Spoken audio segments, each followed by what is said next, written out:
Hello everyone, welcome back to the channel. If your DAKboard has suddenly gone offline or refuses to connect to your wireless network, it can prevent your calendar, photos, and widgets from updating correctly. Wi-Fi connection issues with the DAKboard can happen because of router interruptions, incorrect network settings, weak signal strength, or temporary software glitches. The good part is that many of these problems can be resolved with a few simple troubleshooting methods. Before thinking about resetting the device completely, there are several basic checks that are worth trying. In this video, I'll walk you through several easy steps that may help reconnect your DAKboard to Wi-Fi successfully, and try these. Step 1.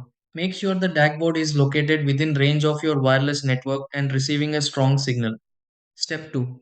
Verify that the Wi-Fi password entered on the DAKboard is accurate. Step 3. Restart your router and give the DAKboard a chance to reconnect automatically. Step 4. Disconnect the DAKboard from power for several minutes to refresh the system. Step 5. Reopen the network settings on the DAKboard and reconnect to the preferred Wi-Fi network. Step 6. Confirm that the DAKboard is online again and updating information normally.